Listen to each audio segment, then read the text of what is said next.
So welcome everybody, our Academic Upgrading Faculty Professional Development Day.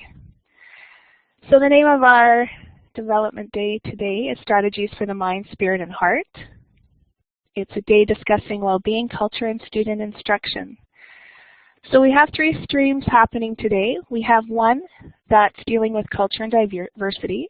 We have another stream that's looking at different instructional practices. And we have a third stream that's looking at wellness and well-being. And I need to give a shout out to our AU Professional Development Committee. So that's myself, Lindy Force, Academic Upgrading Coordinator. I couldn't remember my title. Ivan Lazarich, he's our Director of Counseling. Beth Donor, one of our admin assistants. Debbie Missel, another trustee admin assistant. Jeff Passler is our distance AUDL, Academic Upgrading Distance Learning instructor. And Brad Beer, who I don't believe will be online today as he's in a meeting, is one of our CLC directors.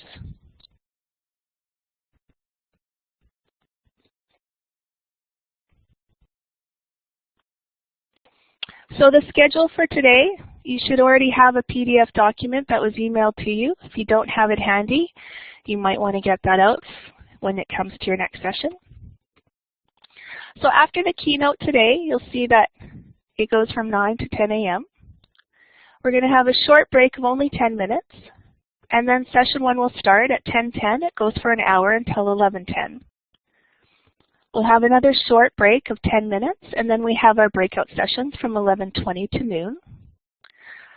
Lunch, unfortunately, we won't be able to commiserate with each other or chat, but we can always do that over the phone, I suppose, or go to the water cooler session at the breakout session at 11:20. So lunch will go from noon to 1.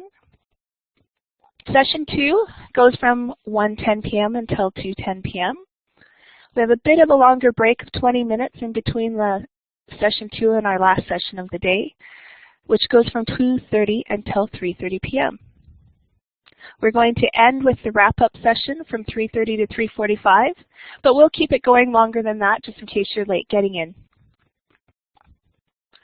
So in case you didn't have a chance to go through your schedule, just quickly, session 1, we're going to have Erin Music-Niley from Lethbridge College presenting on mental health strategies in the college classroom. Rihanna Buzak, she'll be doing a tour of the Learn Alberta website. And our own EDC will be supporting students at a distance. The breakout sessions at 11:20, we set those up a little differently. Those are drop-in sessions, so feel free to drop in and out of the water cooler session with Shirley and Karen Bradbury, the English Curriculum Committee with Rod Vandiker, the office chair stretches with Beth Donner, or if you have any technology questions, EDC will give you the answers. In the afternoon sessions, you have a choice of Well Now with Heather King, Story of a Campus Human Rights Advisory Committee with Linda Tooth, or a session on historical trauma with Monica Kreiner. The last session of the day, we have video resources with Linda Brewer from our library. I Speak English, Why Can't I Understand with Neil Forsyth, our Learning Resource Coordinator. And Teaching in Culturally Diverse Classrooms by TWoA. He is a professor at the University of Calgary. Last but not least, we're going to have a wrap-up session from 3:30 to 3:45. This is where you need to sign in. We will be taking attendance at this one. You'll complete a short feedback survey, and everyone who signs in will be entered for draws for our very unique PD prizes. So we have to have a shout out to our PD members, as well as Brad Hesbach and Glenn Mitchell, Brad Beer, Kevin Delory, Nick Williams, and Lee Rosencroft, there he is, for some of the prize donations that we have today. We also have a variety of Northern Lakes College merchandise to give away, and an Oilers towel. So before we move into our keynote address, just a reminder on how to participate. Don't forget, if you talk or you ask a question, to take your talk, click on your talk button in order to take your mic off. And as usual, feel free to share your comments and questions in the chat.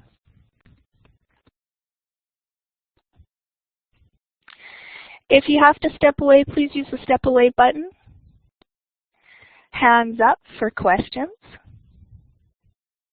You can respond to questions using your check mark or your X.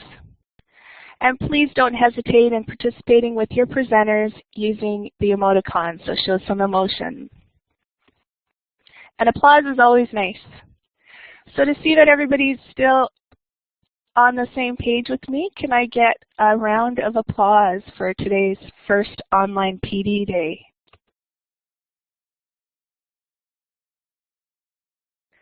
Wonderful. Now I have a couple of hands raised. Jenny, if you have a question, could you please type it in the chat? If not, yes, we'll take your hand off. Thank you. And we love the applause.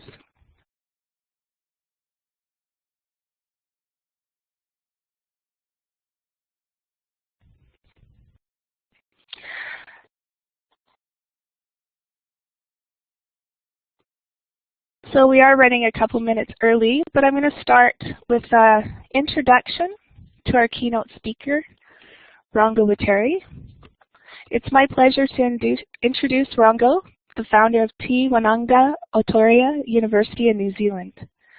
Though on the other side of the globe, it's uncanny to hear how the issues Rongo faced 20 years ago are similar to those we face here today. Starting with 6 students in a carving program, within 10 years it grew to be one of the largest post-secondary providers in New Zealand. Recognized internationally, Dr. Wetere is a key driver in the establishment of the World Indigenous Nations Higher Education Consortium in Calgary in 2002. He's received the High Circle of Chiefs Award in 2006 and honorary doctorates from universities in South Dakota and Auckland. Rongo currently resides in Ontario as the Managing Director of AeroMind International Limited Canada, which provides educational literacy programs for First Nations people. I had the pleasure of meeting Rongo and his wife in person at the Literacy Conference in Calgary, and what a treat that was. Like he said, his is a difficult story to tell as it's so unbelievable.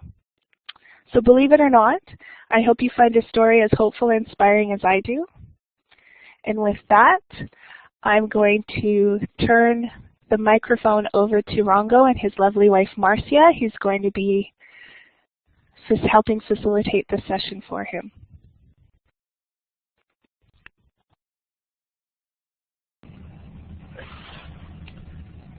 Good morning to you all. In Maori, we would say Morenara Koto Katoa. So to all the staff of Northern Lakes College, visiting speakers from Medicine Hat College and the University of Calgary, and others like me who have been invited to participate today, Morenara Koto Katoa. I'm coming to you through the airways from Philadelphia, USA. So I hope the reception is good and okay, and you can hear me and especially understand my Kiwi accent from New Zealand. When I look at the topic of your PD Day, strategies for mind, spirit and heart, I can really relate to these topics. In New Zealand, PD means penalty day.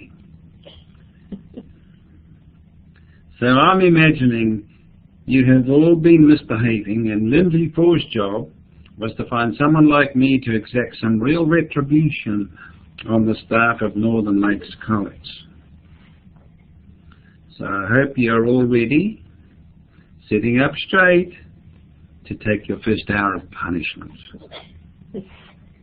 In fact, today it looks like a whole day of addresses, and that sure is a day of punishment, Lindy, that you've put on. So thank you anyway. for giving me the morning shift, where everybody should be wide awake and watered. And I know, one of the things that you can do, if you get bored, just switch me off.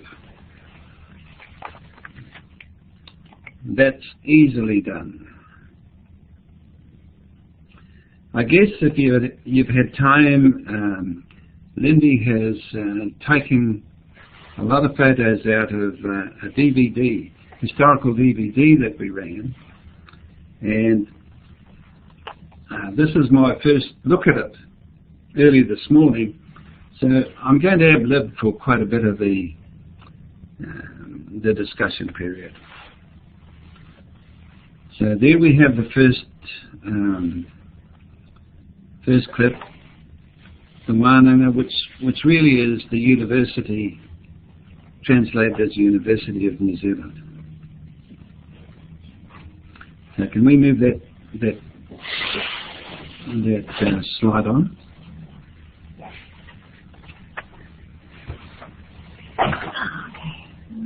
Sorry. Going to switch it on? No. Okay, that's me up in the corner. And my good friend Dr. Bucknan right there in the middle. He was the fellow that he was part Chinese, part Maori, and he got his doctorate in the USA. Came back to New Zealand and convinced me that I should start an Indigenous University. The third guy in the line is Boy Mungu. He was head of Maori Studies Department in the local college that I lived in TWoA, New Zealand. And the old guy, the professorial-looking fellow at the bottom, is Dr. Pakariki Harrison, who'd been one of the most foremost Maori carvers in New Zealand and was my first tutor that I employed in training young people. Can you move that on? The next slide is, you can see at the top there is a student that we started training in Maori arts and crafts to give people a good feeling about their culture. And that's a student practicing wood carving. And the bottom shot is a team of students that we have building our first building in New Zealand. There they are, learning the trades of building.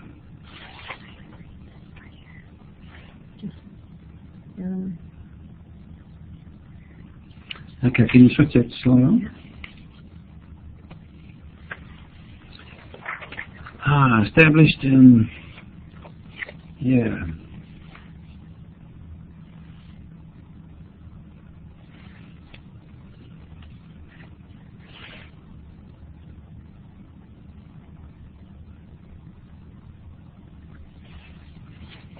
That was really the start of building an institution, and it's quite a story that might be a bit jumbled. It'll come out eventually, but in a country of 4 million people, we were able to achieve a peak of 80,000 students in 1 year. And that's hard to imagine.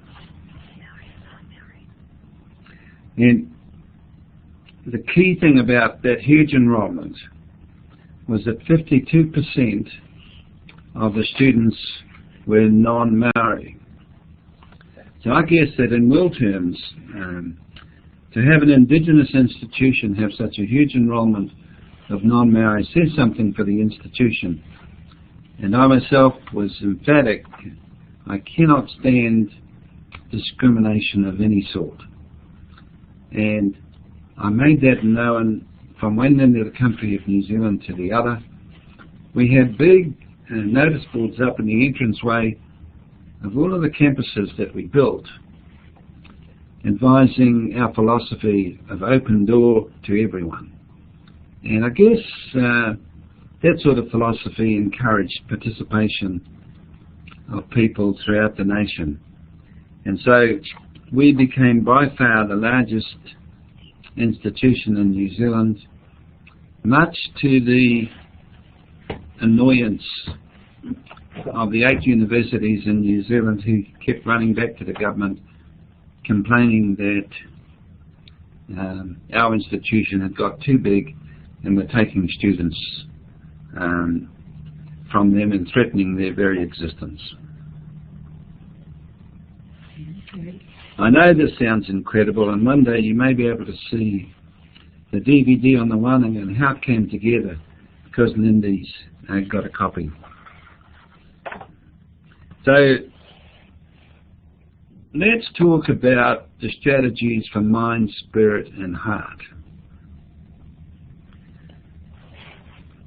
Well-being was something my mother and father were determined to provide for us as a family of 8 children, 4 boys and 4 girls. I was raised in a small rural community in New Zealand, a Maori family with 600 acres of mainly undeveloped land overrun by rabbits on which my parents struggled to make a living. As the world was suffering from the 1930s depression and then emerging from the Second World War in 1945, you can see that New Zealand is a land of sheep. We have far more sheep than people, 50 million sheep and only 4 million people. Lindy's done well in finding these slides that I've just seen this morning. Can you continue that on? Thank you. Native schools, yep, there's the native schools. In the early days, when education became available, the only way that you could get into a school was that you had to claim to be part European. So Maoris were barred from attending school. Only the ones who had white blood could go to the schools that you see there in the corner. So education came late for Maoris. And for over 100 years, Maori participation in post-secondary education was never much more than 50% or less than non-Maori. However, going back to my parents, we were brought up on a farm with no power, no running water, no road and no capital. To get to the village was a horse ride of 6 miles. But my father had a vision of well-being that he wanted for his family. Something all fathers should have: mind, spirit and heart, all working together in unison. Dad was a gun shearer, and there were thousands, if not millions, of sheep in New Zealand that had to be shorn of their wool each year and sent off to world markets. Mother stayed home to raise the family, and Dad was gone for months to earn a living. I was due to start school at age 6, but fell off my horse and broke my arm in 3 places. I was hospitalized for 6 months with no opportunity to have visitors since I was so far away from home. As a result, my early education was delayed by a whole year. I started school at the age of 7 and had to ride a horse and ford a river to catch an old rattletrap's bus with wooden sidewalls like a cattle track, and survive 15 miles of bumpy roads to school each day. Crossing the river every day was tricky. If my horse lost its footing, it was easy to get dunked into the river and climb on the bus in wet clothes. In frosty weather, this was an ordeal I faced every day. I was born with a lazy eye, and at school I had to wear glasses with a black shade covering my good eye to encourage my lazy eye to improve, or so the eye specialist said. My first teacher, who shall remain nameless, I remember her very well, she tried to teach me to read and would drag me up to her desk and read a sentence and then make me repeat it. I memorized these sentences, but when she pointed to a word I couldn't see, I could not read the word, and she thought I was being deliberately difficult and would make me stand looking in the corner for the rest of the day. At the end of the first year of schooling, she failed me, and all my mates moved up to the next class. I had to stay behind. This had a huge impact on my whole attitude to schooling. I guess I decided to really intimidate my teacher, so she would regularly lay into me with a 3-inch wide, 2-foot leather strap. And I would let her hit me and just smile at her, which had a dramatic effect. She kept belting me, and I kept smiling. She passed me after year 2, not because I had improved, but because she just wanted me out of her class. All the notes of complaints she wrote to my parents about me, I would dump in the river on my way home. However, things improved as I learned to fight kids who called me one-eyed, and I ended up with broken glasses regularly. Mum and Dad gave up forcing me to wear glasses so at least I could see properly. At age 9, I could shoot rabbits, and I'd regularly, after school, go out and shoot 8 rabbits, carrying them home over my shoulders for Mum to make stew or roast rabbit. She would also pre-cook some of them and put them into a barrel of lard. There was no deep freezers in those days. We did have a tank to capture water off the house roof, but when this ran out, both my elder sister Wiki and I would have to cart water from a spring down the hill to the house every day. The water was full of mosquito larvae, and we would have to boil and drink this stuff. So, Maori education. Yeah. Just run through that in the late 90s.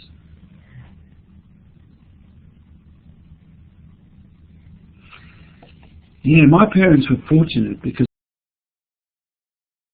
they were one of the few that actually attended boarding school. My dad attended a prestigious, not a Maori boarding school, but a European boarding school. And he became head boy. It's quite unique for a Maori to become head boy of a European school. My mother, though, attended a Maori boarding school, and she did very well. And so my parents had a good grounding on the benefits of education. Back on the farm, my dad worked like a Trojan horse. He earned sufficient money shearing sheep that he got a business loan. Suddenly, we had electric power lines, money for a road. We were able to build a cowshed and became dairy farmers. Dad and I dragged the river of sand to make concrete blocks to build what was our first cowshed. My younger siblings did not have to ford the river to go to school as life started to change for all of us. My mother was an excellent cook, and with an old Singer sewing machine, she made all of our clothes. She preserved dozens of bottles of fruit to keep the family larder full over winter months. This then is my story of well-being and commitment that both my mother and father made to ensure the well-being of family. Dad insisted and made my elder sister attend a well-known boarding school for girls. I, though, was forced to stay home to manage the family farm. But Dad was my hero. Tall and strong, he captained the Maori All Blacks rugby team. And as I said, he was head boy of a top New Zealand boarding school.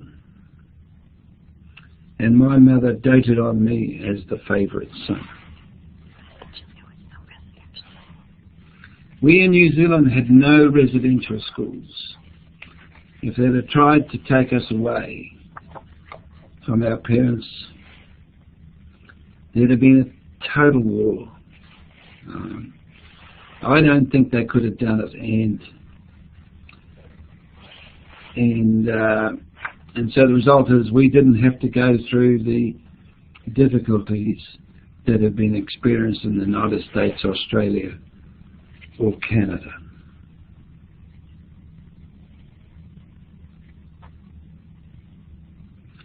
My dad, though, helped me to purchase my own 170-acre dairy farm by the age of 21. Another brother became an accountant but died young in a boating accident. 3 of my sisters became teachers, 2 being school principals, and my youngest sister in mental health administration. All of my siblings benefited from our parents' dedication. My other 2 brothers did well in their chosen careers and had large families to carry the family name forward. Mum and Dad also took in foster children. We always had 2 or 3 extra mouths at mealtimes. Well-being takes effort and commitment, along with goodwill from community and country. The question I would raise is, how can we help parents be role models for their children when they lack literacy skills and education to lead, like my mother and father did?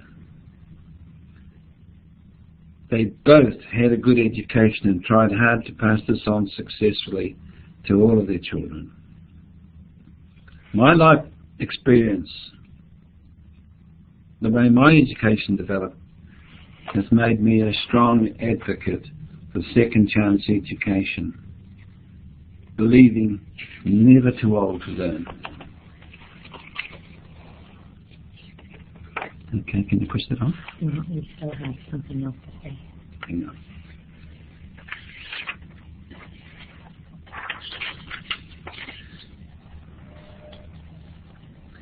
Leaving school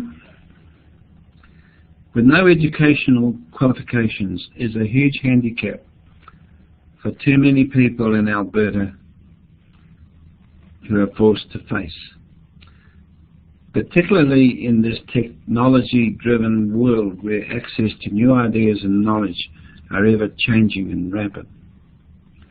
The old adage, "Seek and you will find," is one that we should all adopt in our work, in our commitment for a better world. Adult education. Herein lies the key to community social adult education for people who lack those essential and vital skills. They need support, not only to help themselves, but their families. So being an adult educator at Northern Lakes College is an awesome challenge in helping people to help themselves. A worthy endeavour and rewarding career when students seek your support and you help them succeed. So good luck to all of you that are engaged in adult learning. With respect to Aboriginal learners, having some knowledge of their culture is necessary if you as an educator wish to develop a relationship built on trust that can lead to positive outcomes. The photos that you see on screen now is the first carved meeting house, the work of students and staff. So involved in that process we had builders, roofers, concreters and carvers and weavers, all built totally by students who had dropped out of school. And here we encourage, in the bottom right hand, is an expression of culture. We developed language, culture and traditions. We made it important. Now it's interesting that in building that particular marae, is what we call it, on the school grounds at TWoA College,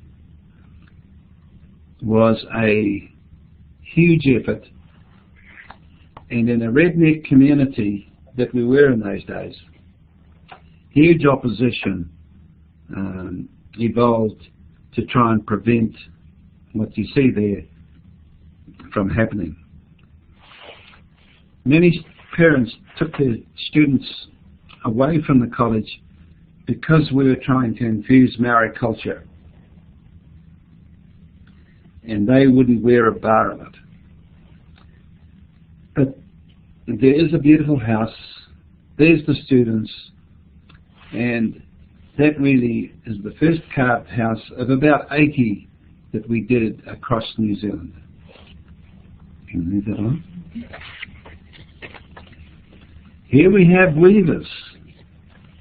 The Maori weaving is something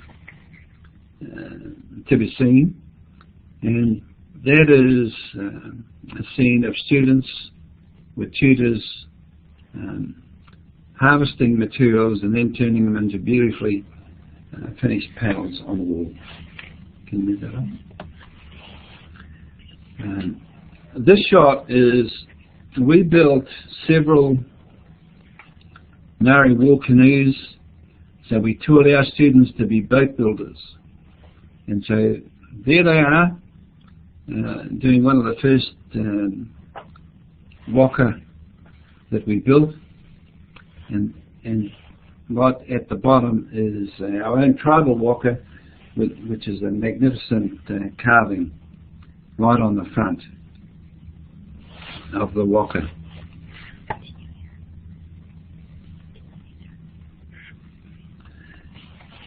And it's clear that people respond much better when their culture is respected, and particularly in a multicultural country like Canada.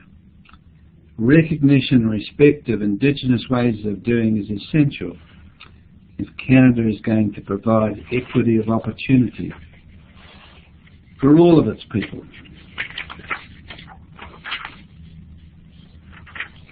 Student instruction. Let's move to that. There we have Dr. Pakari Harrison, our very first tutor. At the time that I resigned as head of the Wananga, I had 2,000 staff. And Paki was my very first tutor, starting with 6 students. My introduction to schooling in year 1 and 2 is an example of what not to do. It almost ruined my trust in teachers and set me at a level of disadvantage that I muddled through primary and high school with no educational qualifications. The story is not dissimilar to many young Aboriginal students that we are today. During my school days, I had to help my dad milk the cows night and morning. I was effectively managing the farm in my last years at school, as Dad still had to earn all farm income to pay the bills. One thing my father was adamant about, that he would not teach me to shear sheep. He always said, "Son, I want you to use your head, not your back." As every shearer knows, shearing sheep is back-breaking stuff, and my dad stuck to his word. However, I taught myself to shear. What he did manage to do was help me with dairy stock and a deposit on my farm, as I previously mentioned. But I did have to learn to cook for myself for the first year, as my farm was a 2-hour drive from my mother's home cooking. By the second year, I was married to my first wife, Jan, and this made life much more tolerable. I had, on leaving high school, joined the local Young Farmers Club and was railroaded into being chairman at my very first meeting. I had no clue on how to chair a meeting, but read all the books on chairmanship I could find. I learned about motions and amendments, points of order, and rulings by the chair. I soon learned also how to control discussions and debates and to analyse arguments for and against. And so I joined the debating team. And we were lucky and went on to win 3 national debating titles. Debating heavy topics like international trade, the New Zealand economy, and the rights of Indigenous people increased my knowledge, something I did not get at school. So my real learning began as a young farmer. I kept my head down and focused like my father did. And by the time I reached 30 years old, decided on a career change. I did not want to die with my gumboots on. 20 years of milking cows was enough for me. I leased the farm and took on a challenging role of being an insurance consultant. Having no educational qualifications, there were few opportunities for gainful employment. And by this time, I had 3 children, my daughter Susie and sons Kingy and William. My wife and I had bought a nice house in town some 15 miles from the farm. Can you move that shot on? No, I don't want to yet. Okay. Keep talking. I know how I'm doing. Now, this change in lifestyle was dramatic. I went from farm clothes and gumboots to suit and tie. Because of the confidence gained in public speaking, I excelled in my new occupation and completed over $1 million of insurance business in 9 months, back in 1970, some 43 years ago. I earned over $100,000 that year, matching the New Zealand Prime Minister's salary, the late Robbie Muldoon. I suddenly found myself in a high tax bracket at 68 cents in the dollar in those days. Someone had to pay for all the nice roads we have in New Zealand. There you are, the video that is in front of you, me in the blue jacket, With the mustache. with the moustache, looking a bit younger than I do today. I did 18 years as a business consultant, developing many clients and friends. Whilst I had a successful business career in insurance, it allowed me time to become involved in community service. I was appalled at the high Maori dropout rates from high school and the high level of incarceration of young Maori into a youth prison some 6 miles from my home in Taonuru, New Zealand. This is the college for high school board. So that picture that you're looking at now is the high school board where the kids were being kicked out of school, which motivated me to start a training institution. So I did this for second chance learners, both Maori and non-Maori, who had fallen through the cracks. I started as an art school concentrating on Maori arts. The photo of the building that you see was the first marae built by students, and really was the start of many such projects we completed over the years. I think, if I remember rightly, we would have done about 400,000 square foot of buildings using a lot of recycled material. That's the outline of the first building we ever built, and one of the carvings that's in it. Can you move that on?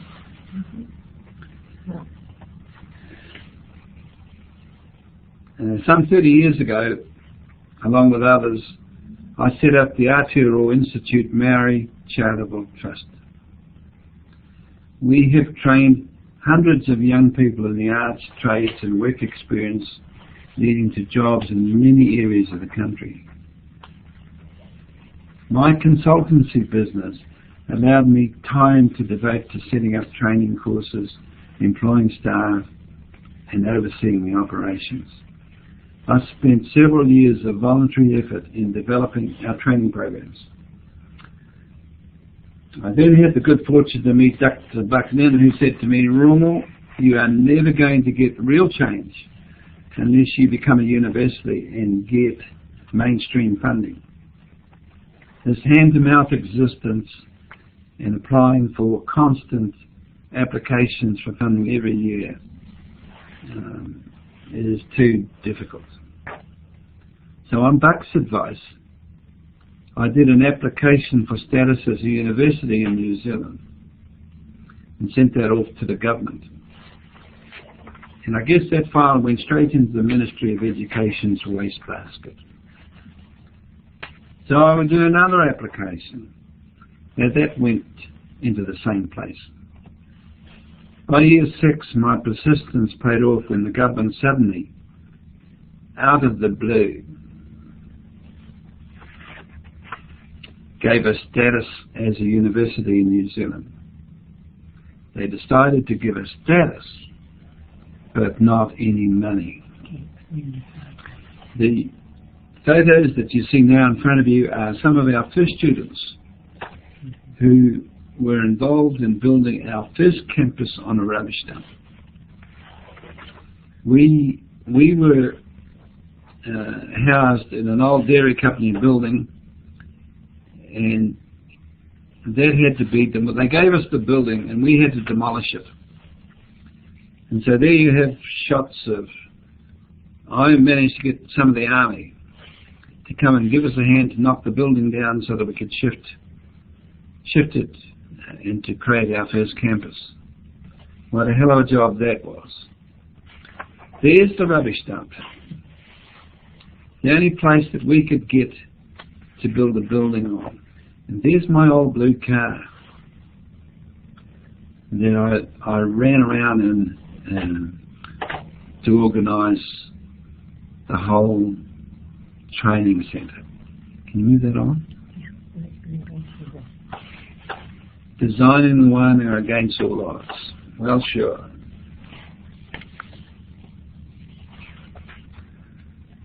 I put into the government for a modest $6 million to help me grow the Wananga, and was turned down flat. I'm normally a mild person, but became incensed at the attitude of government. So I organised a march on Parliament, lodging a claim against the Crown through the Waitangi Tribunal. I personally paid for 17 50-seater buses to take students from one end of the country to the other to protest at Parliament in Wellington, the capital of New Zealand.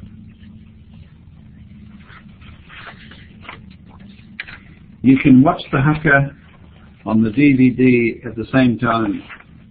That's the DVD that Lindy's got. And at the same time I claimed urgency for a tribunal hearing, which came surprisingly quickly. The court case that we went through found in our favour, and though it took 2 years to settle, the cost to government was 160 million, not 6 million. So the court case paid for itself. This, however, was spread between ourselves and 2 other Maori universities, or 2 other Maori Wananga, who sought status as universities, and to whom I gave 100% support. Gaining funded status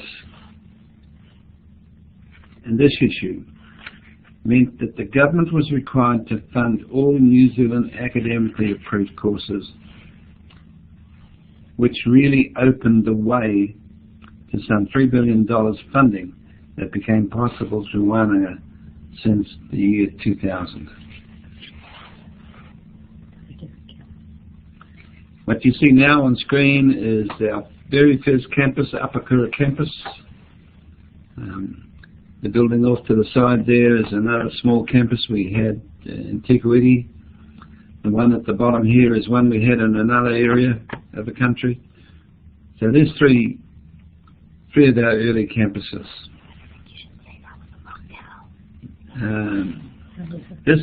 The building at the top here was a city council administration building, and the one on the bottom was a motel complex that we redeveloped in TWoA. Can you move that on?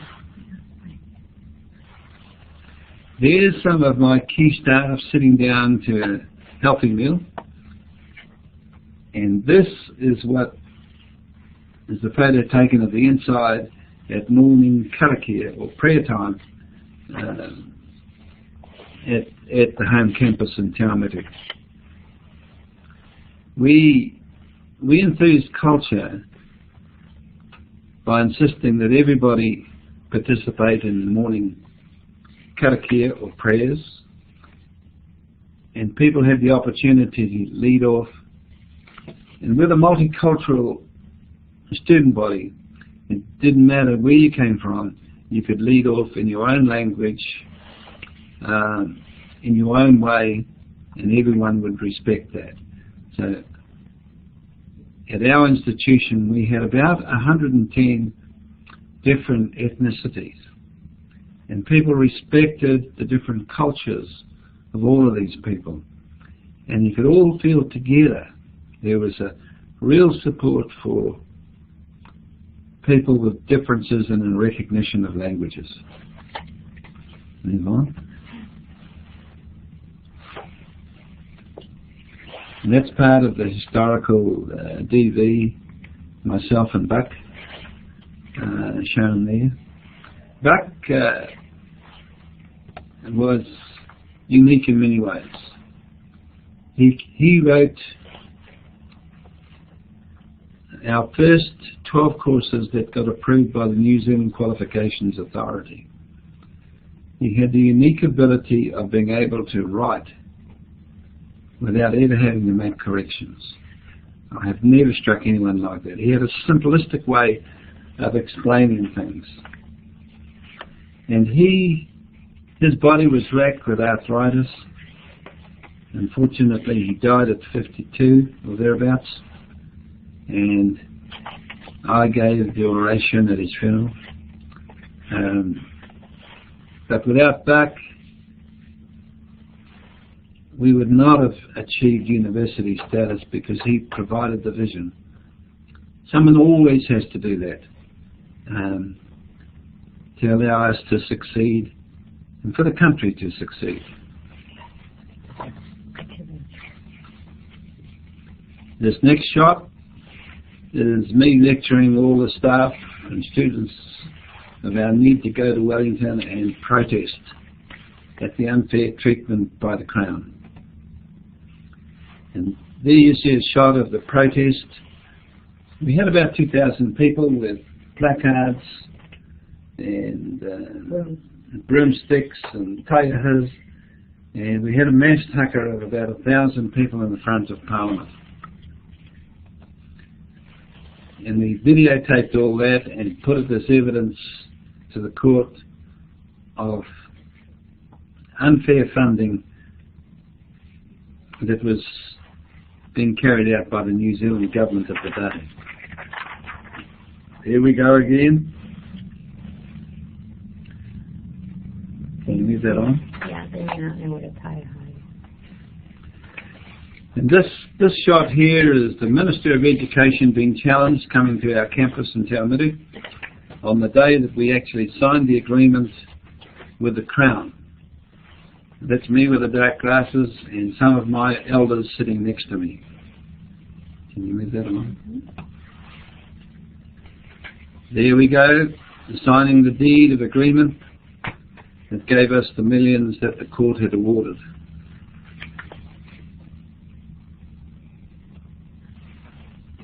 And there was the seal from the government. It was a huge impact. It was a huge impact. Where is it? I'm just looking through my notes. Yes. That agreement has had a huge impact in New Zealand, particularly for both Maori and non-Maori.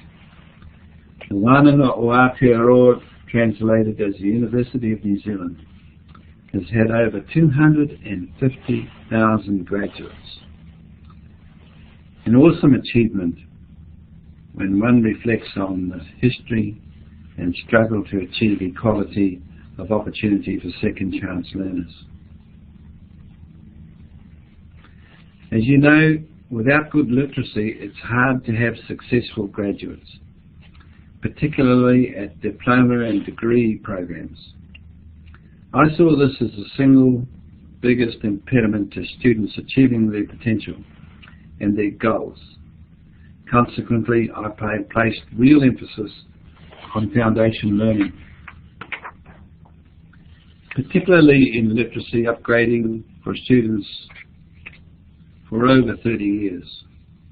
I had tried programs in the USA and Australia, and all the things most institutions have tried, and spent a lot of money on literacy tutors to fix the problem. But it was not until I had been to Cuba and researched their TWoA program that I felt that this was a methodology which would work well in the Western world. My current wife, Marcia, who I met in 1998, introduced me to the Cuban program and organized a trip to Cuba some 12 years or so ago. From that trip, we secured the support of the Cuban Ministry of Education to develop a New Zealand program that was called Green Light Learning for Life. To develop the Green Light program in New Zealand, my focus was on looking for a program that could train adults relatively quickly who either had never been able to read or write or had developed and needed to develop these skills. At the request from Ontario First Nations at WIPSI conference I hosted in New Zealand in 2005, the foundation I established, Aotearoa Institute, agreed to provide funds for us to come to Canada to develop a similar course to Greenlight in Canada. Thus I arrived here in 2006 with a partnership agreement from the Pedagogical University in Havana, supported by the Ministry of Education, Cuba. We had to use their internationally acclaimed methodology to develop the program we now have in Canada. To me, this program represents a paradigm shift in education, especially for second chance learners. I firmly believe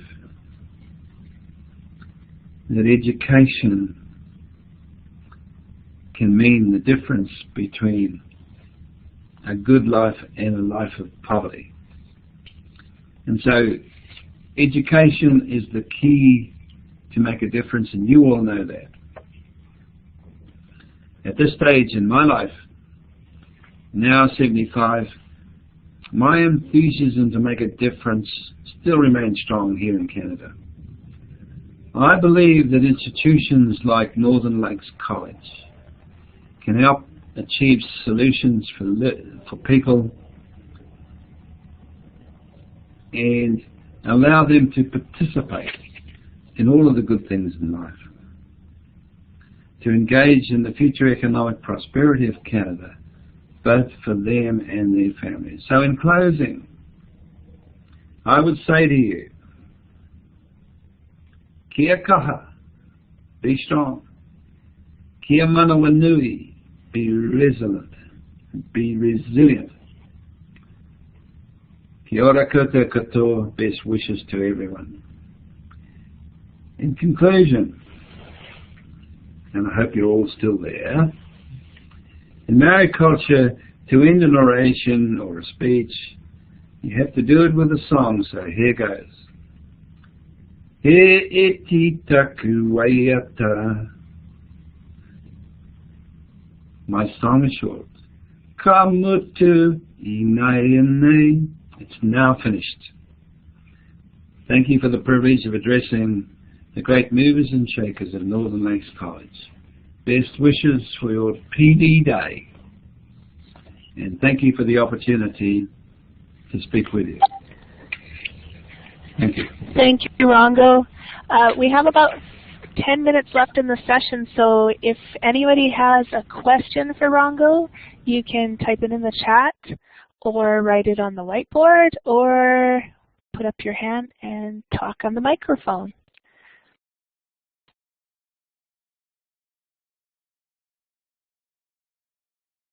Rongo did mention the DVD. It's about the development of the Wananga. I'm always worried I'm going to pronounce it wrong. The development of it, and it's an amazing story. Like I said at the beginning, it's hard to believe, but when you talk to Rongo in person, you do believe that he had the ability to make things change.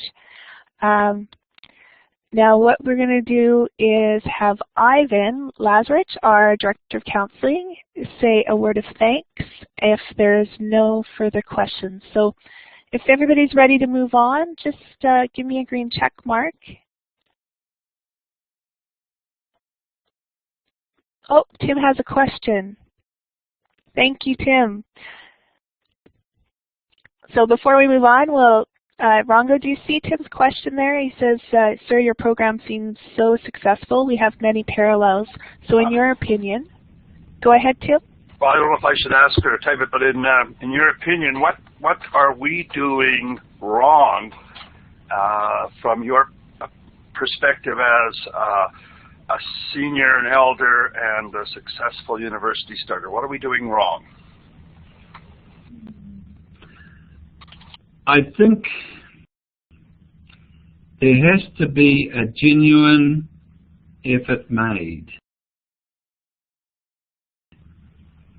to reach the people that are not being reached.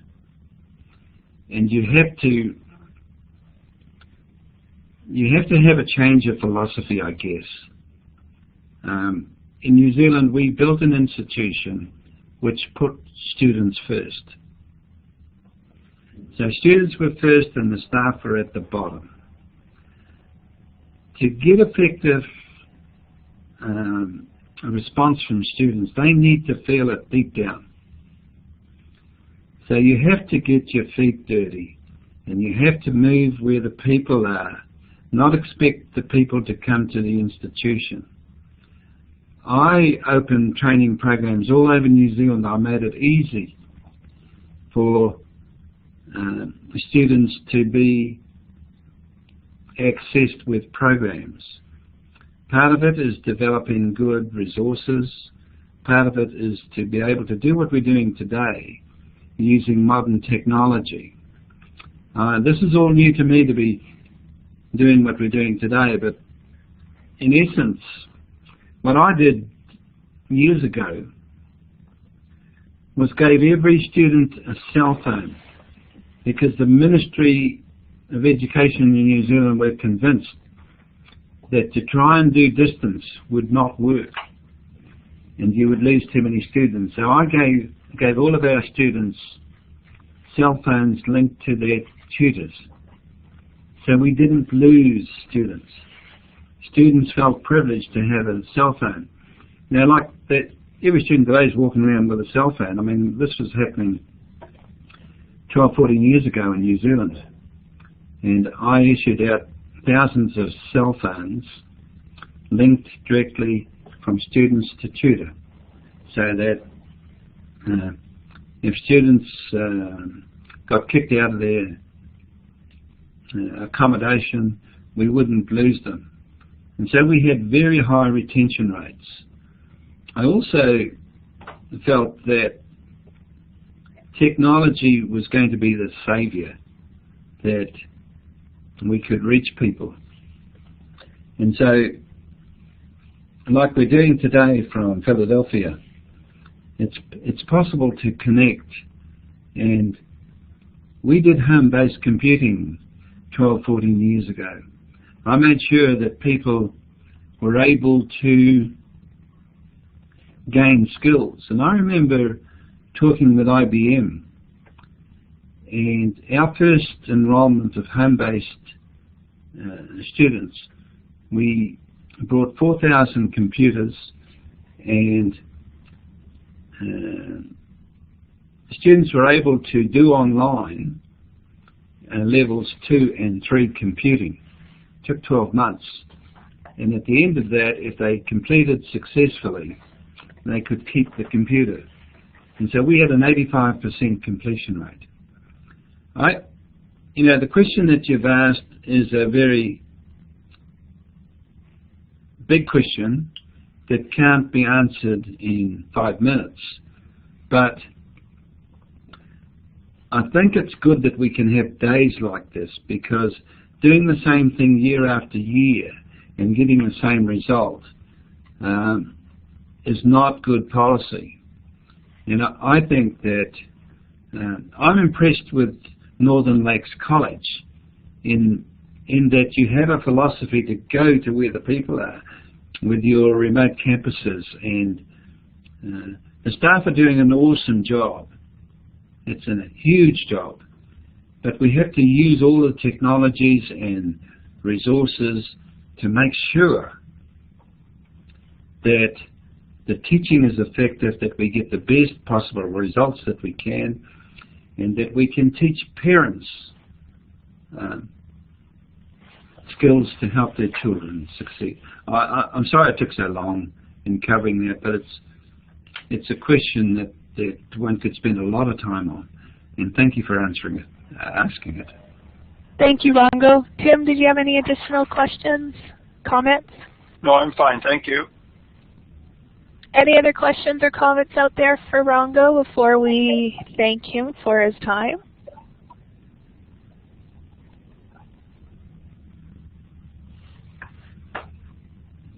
Well, with that, Ivan, could you please turn on your mic and thank our speaker? Thank you.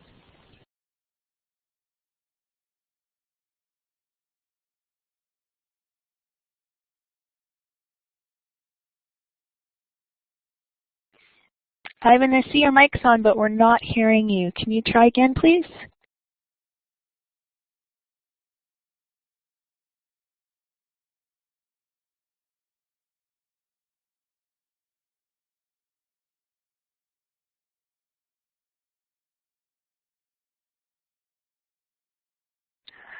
Unfortunately, Ivan is not coming through.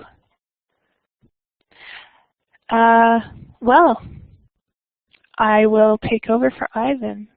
So Rongo and Marcia, thank you so much. I know this was quite the adventure, being that you're on the road and we were trying to connect. For those of you who aren't aware, we connected last night. For them it was 12:30 and for me it was 10:30, and trying to get the technology working. It didn't work, so we got on again this morning. So I thank you so much to both of you for your diligence and your effort in making sure that it did happen. I know I speak for many of us at the college in that, once we learn your story and see the parallels, it's very inspirational to know that, there is truth in that saying that a couple of people who get together can enact big changes. So on that note, I would like to say have a great time in Philadelphia, and for everybody who's participating in the rest of the PD Day, our next session starts at 10:10. Thank you, everyone.